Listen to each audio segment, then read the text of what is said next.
Right mga kabayan, ating pag-uusapan ngayon at ating pakinggan ang reply po na speech ni former President Rodrigo Roa Duterte sa isang nangyaring prayer rally kahapon sa kagabi sa Rizal Park, Davao City. Grabe mga kabayan. Kayo na po ang bahalang humusga kung ano ang masasabi nyo dito. By a stroke of fate, nabalik ako dyan sa Malacanang. Kayong lahat, kagaya ng Marcelo, ng tatay mo, Bongbong. Kayong lahat, congressman, nandoon kayo sa krami. Ipasok kayo ng 2 taon para leksyon ninyo. Ako, Mr. President, Ma'am Lisa Araneta Marcos, hindi ninyo ako kalaban. Wala akong sinasabi ng masama. Hindi lang ako makakampanya noon. Alam mo, iniiwasan ko ito.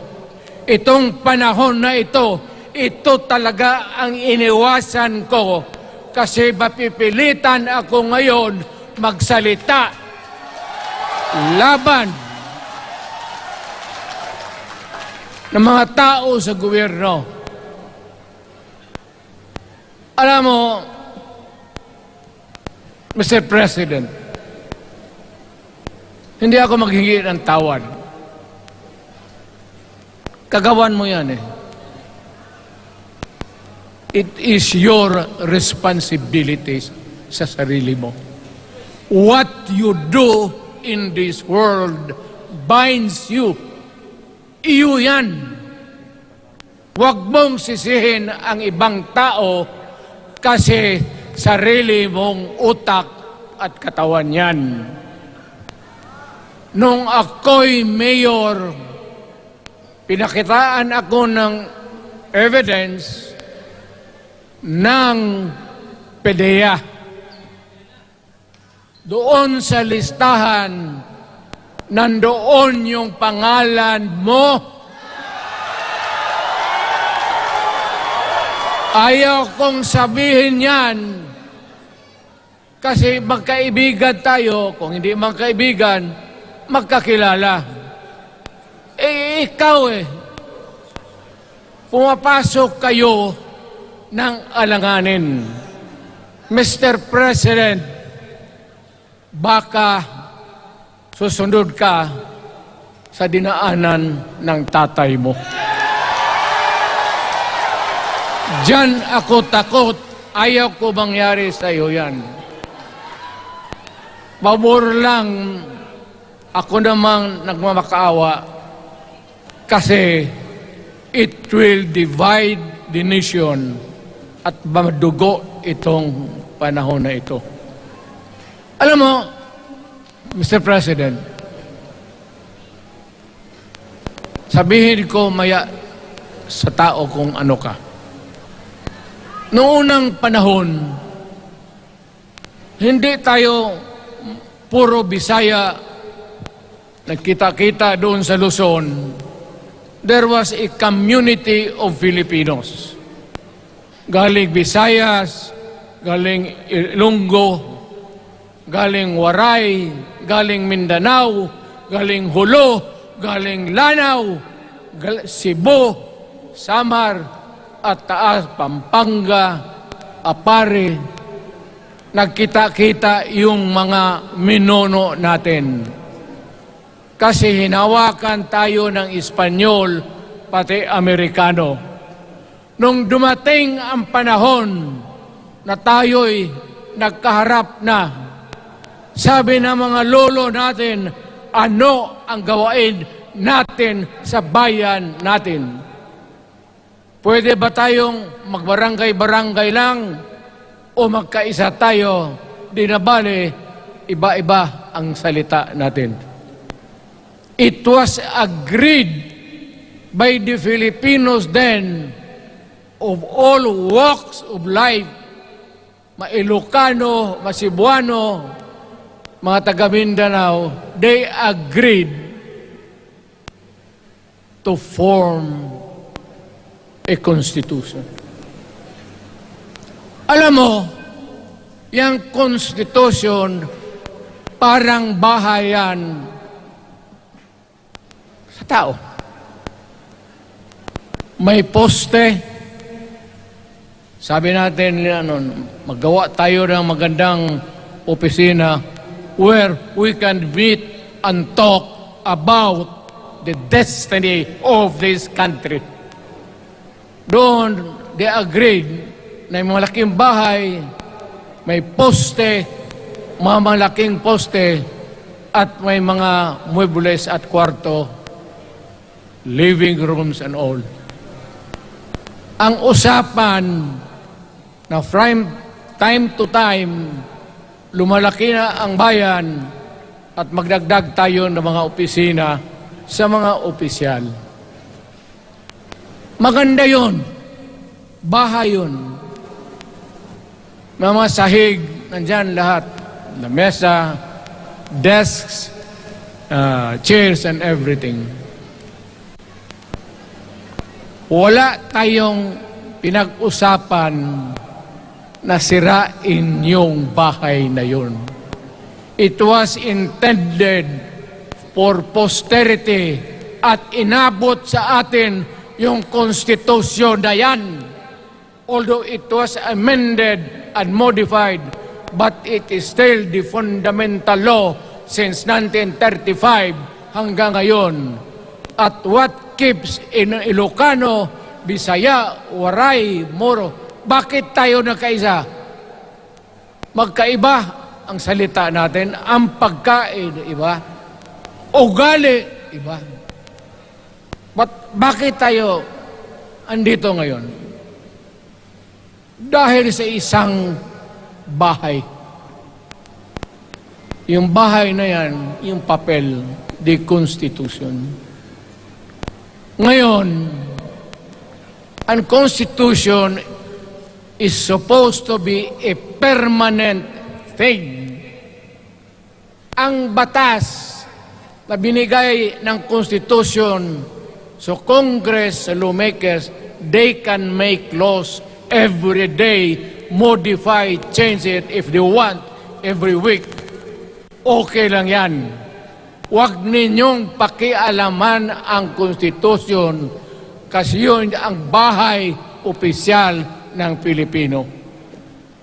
Anak ka ng...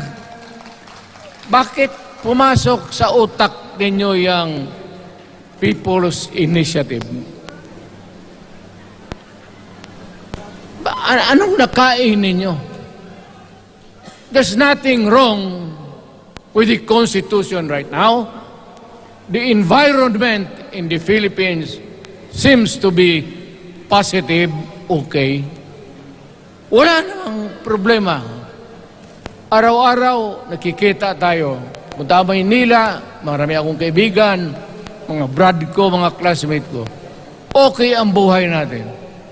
But suddenly, nandito yung People's Initiative.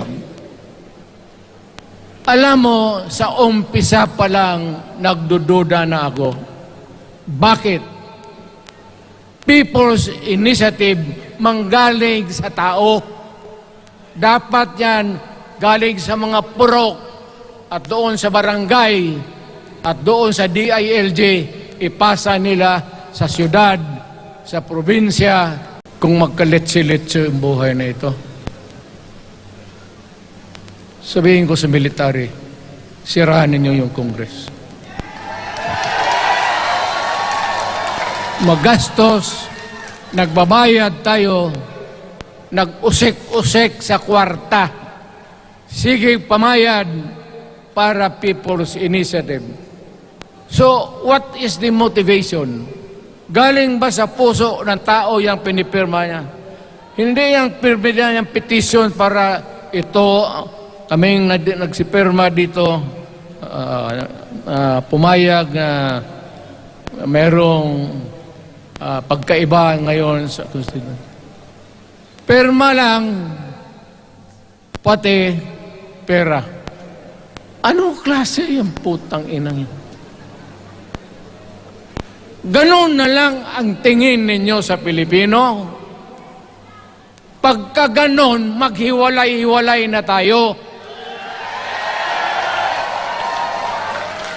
Kayong taga Luzon, pumunta na yan kayo sa Mindanao, mag-declare na lang tayo ng independence separate.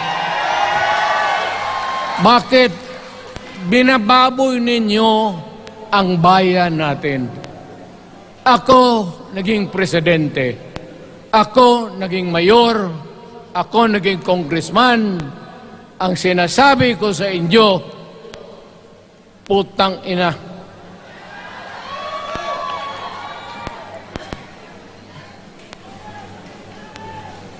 Malinis to. Baka ihi mo ito, ha?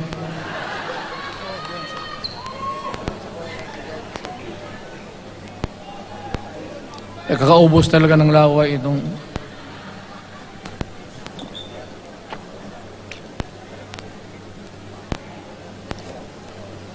What do you expect the national government, particularly ang Malacanang? Anong gusto ninyong response? Niwala kayong mga seminar na ganon. You never educated the Filipino people. You want the Filipino to remain ignorant para you can do what you want with the country. Yan ang totoo. Kasi ginagago ninyo para walang alam ang taong bayan.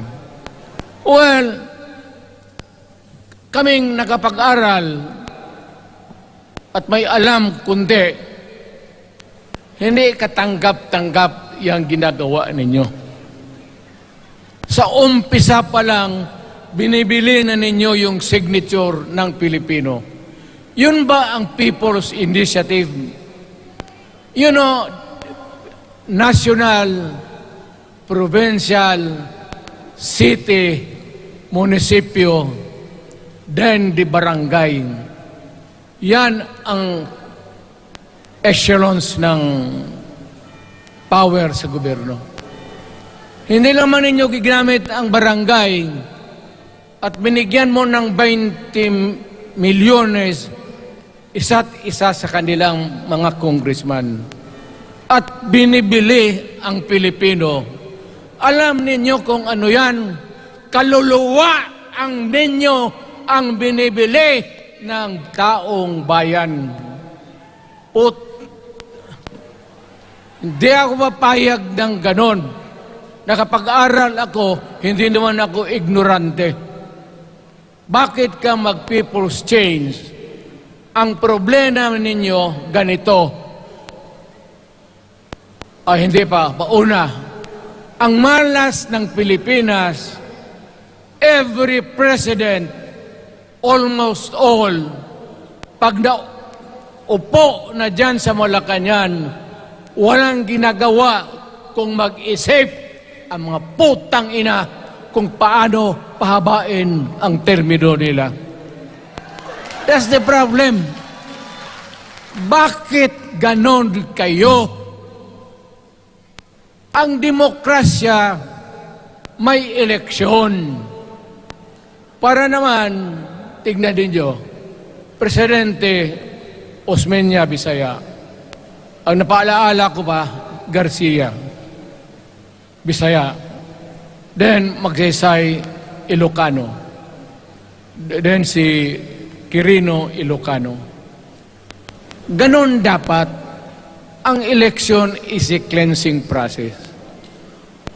Gumagalaw yan, huwag mong pigilan. Ngayon, kung ikaw nandyan, naupo ka, you stop the process of governance, hintuin mo, kasi pahabain mo ang termino, gusto mo. Sabi ko nga sa iyo, Mr. President, kaibigan kita, Bingbong. Pag pinilit mo ito, lalabas ka ng Malacanang kagaya noong panahon na pinalayas kayo.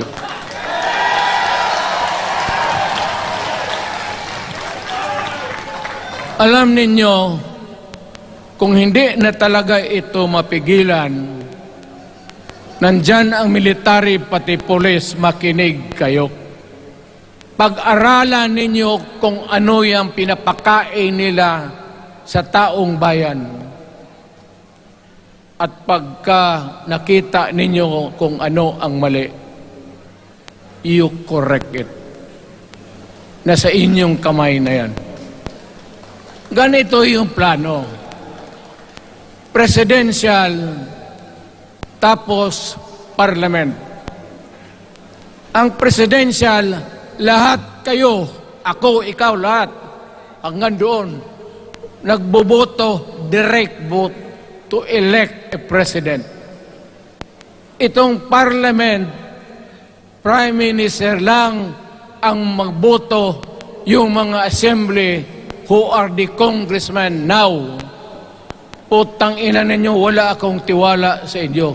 Wala kayong prinsipyo, bukang pera kayo lahat. Yan ang totoo. Kaya gusto ko,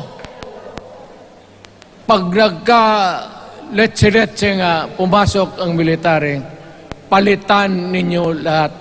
Arestuhin ninyo kasi nagsasayang ng pera at yung ginagastos nila is a fraud, swindling ang ginawa nila. You must account for the wasted money, for the money that you bought the signature of a Filipino. Bribery.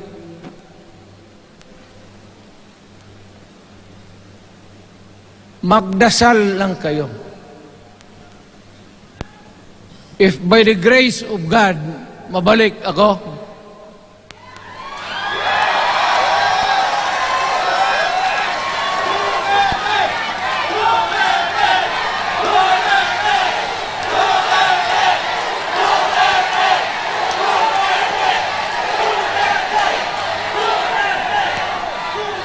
milagro lang naman yan, hindi ba yan totoo? Utang ina ko mabalik ako, arestuhin ko kayo lahat for the swindling of the Filipino people. You committed fraud. Pinagsayangan ninyo ang pera namin.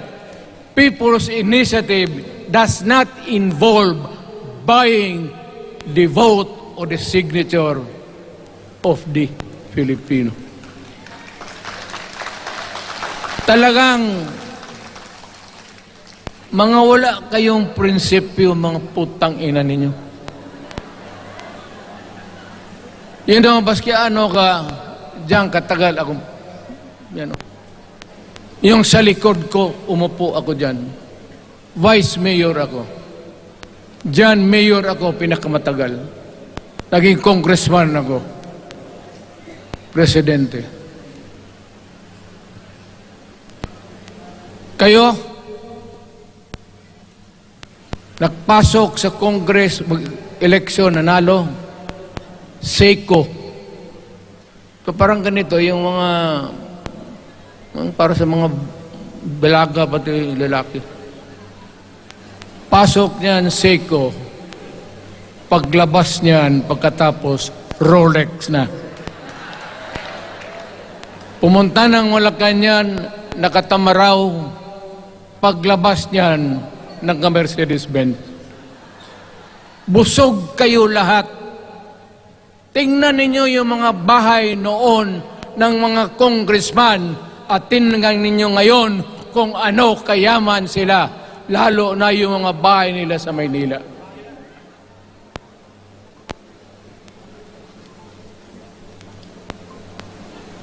Wala kayong masabi sa akin. Alam mo bakit diretsahan ako magsalita? Ninipahat, wala ako. Paglabas ko sa Malacanang, lipad ako dito. Pumunta ako sa bahay ko para mag-retire. Ayaw ko sanang bumalik. Ayaw ko na. Matanda na ako. putang ina, napapandol lang ako dyan eh. Kaya lang, marami akong magandang naisip kanina papunta dito. Kaya yung sumasayaw lang kasi yung mga alin. Nabakante tuloy, nakalimutan ko kung ano ko nang ina.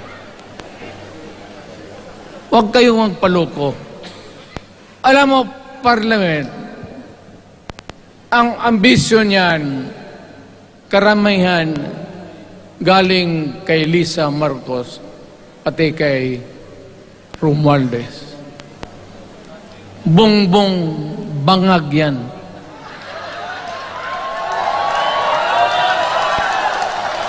That's why sinasabi ko na sa inyo ngayon, si Bongbong Marcos bangag noon, ngayong presidente na bangag natin ang presidente.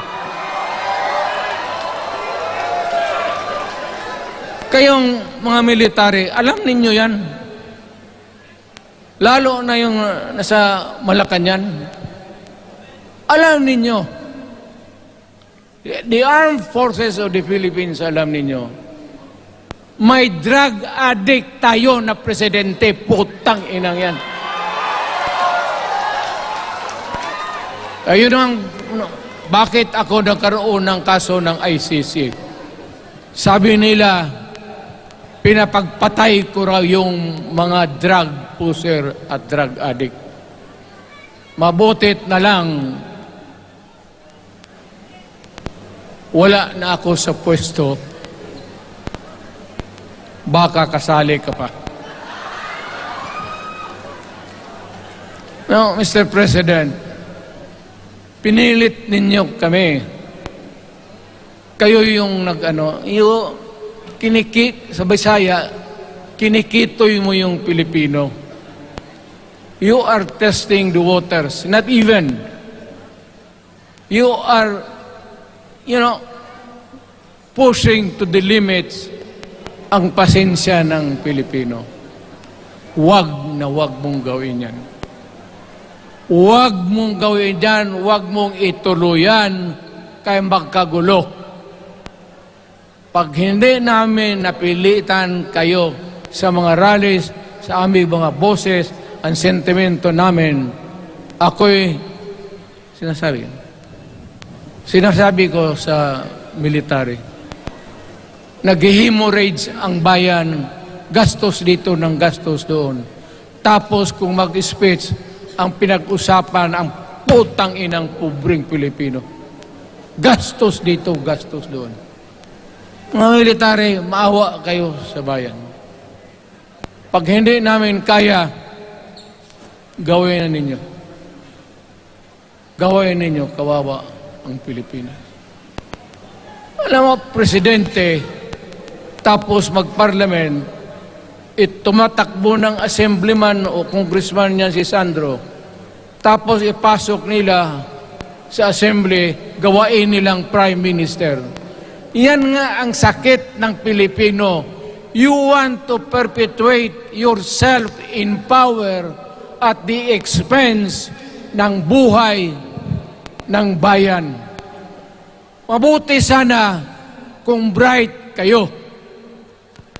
Kung drug addict ka lang naman at may asawa kang hungry for power, tapos may isa itong taga Leyte, gusto siyang mag-prime minister at gawin niya itong bongbong, diyan ka lang, ako ang bahala. Ceremonial president ka na lang. Ako na ang magpatakbo ng bayan sa parliament. Yan ang plano nila. Yan ang hindi talaga matanggap natin. Kalukuhan niyang putang ina. Huwag kayong, alam mo, bakit ako magkipag-away ng presidente? Marami siyang sundalo. Kaya natin, kayong pumalag, pero there is always a time for everything. May panahon na ikaw ay sikat. Sa ayaw mo at sa hindi, may panahon ka talagang bababa dyan sa Malacanang. Gaano katagal ka man to hang on to the power, that is for God to decide for the nation. Kami, patayin ninyo, wala na akong silbi. Tapos na ako, naging presidente na ako. Nakatikim na ako ng pag-upo ng silya dyan sa Malacanang. Ganoon na lang ang ang alaga ko sa bayan. Alam mo ba, tanungin mo yung lahat ng senador, magbisita sila, isang kanin, isang pork chop o isda, sabaw. Noong panahon ko, sabi ko, yan lang ang mapakain ko sa inyo. Walang steak kasi mahal yan. Hindi natin pera itong kinakain natin. Yan ang totoo. Magtanong kayo ng taga-Malacan dyan. Hindi ako nagpabibida. Sinabi ko lang, huwag ninyong kalimutan, Mr. President, ang delikadesa. Mahirap yan. Magkaroon tayo ng... Ngayon, wala naman, yun naman lang ang dapat lang pagpintuhan natin. Huwag kayong pumayag dyan. Binabastos kayo. Anong bakit? Bakit nadalhin tayo sa parliament? Anak ka ng... So pag doon, kontrolado na nila, pati yung anak na assured na maging... Yan nga ang mahirap eh. Lahat na maging presidente, ang pamilya nila, walang inisip kung hindi paano titira dyan hanggang sa matapos ang panahon. May I remind you, itong election, papalit-palit ito. Para sa lahat, mayroong Ilocano, may Bicolano, may Bisaya. Hindi mo pwedeng suluhin yan.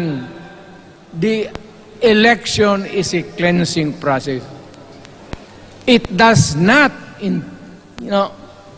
it's never the intention of the whoever wrote the Constitution na ikaw, isang Pilipino, taga-Paway, taga-Batangas, taga-Davao, ikaw, Rodrigo Duterte, nandiyan ka na, huwag ka nang umalis.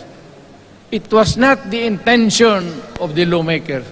Demokrasya tayo, Mr. President. Huwag mong kalimutan na isang term ka lang pagkatapos bababa ka na. Pag ayaw mong bumaba, utang ina magkagulo ang bayan, sabihin ko sa inyo. Ngayon, nakikinig kayong mga military. Gusto ninyong iwasan ang dugo? Kayo lang ang makapigil nito. Putang ina, pigilan mo yung kalukuhan na yan. Pagka hindi itong rally na ito, it will multiply all over the Philippines and there will be trouble. Kami, ako ang nauna kasi galit ako. Dumaan ako ng presidente. Not even for a minute did I think or was thinking of extending my term even for one day.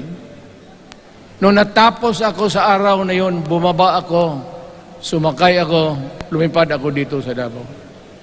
Ikaw, Mr. President, hintayin mo yung 6 year, kalimutan mo na yung kay Romualdez, kasi yan ang magpahamak sa iyo. At maraming magagalit sa iyo, pati na ang militar. Kaya hindi na ako magtatagal. Yun lang ang dasal ko. Reject. Protect the Constitution. I am calling now the armed forces and the PNP. Protect the Constitution. Trabaho ninyo yan. Huwag ninyong kalimutan. Kami, inyong dapat you should worry about the nation, the millions of Filipinos. Huwag kayong mag-isip lang ng isang pamilya, putang ina. Ilagay ninyo sa utak ninyo yan. Bahala kayo. Balang araw, magsisihan. Pero kasi umuulan naman, hindi ulan. Hindi, shower lang yan doon sa Malacanang, ginagawa nila, pasirit doon.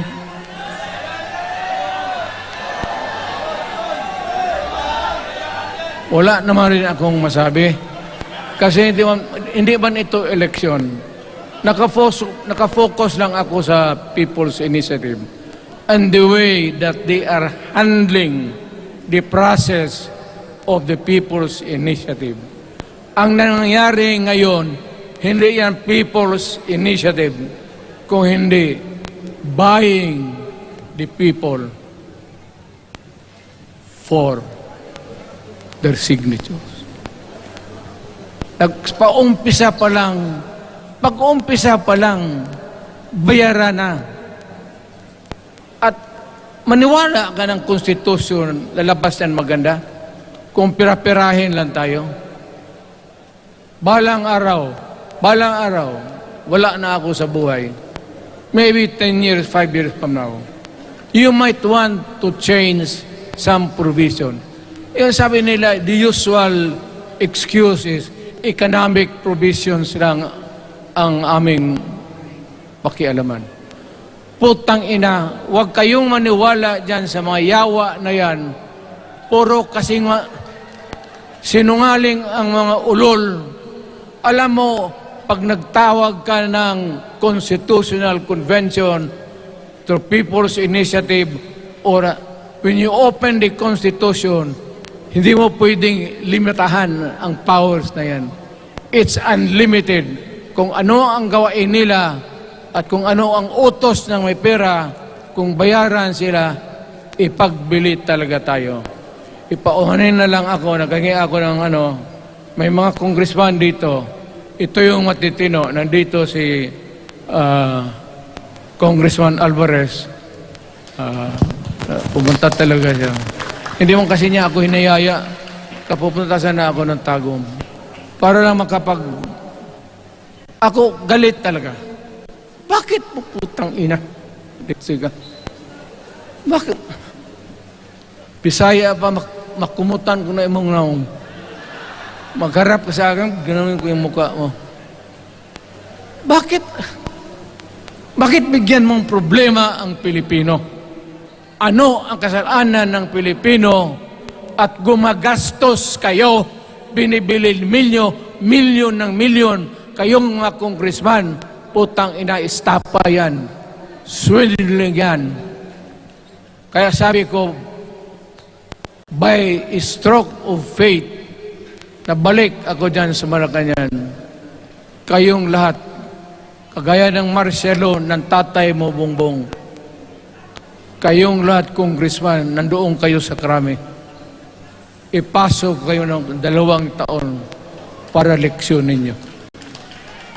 Hindi ka maleksyon ng kalukuhan ninyo. Wala.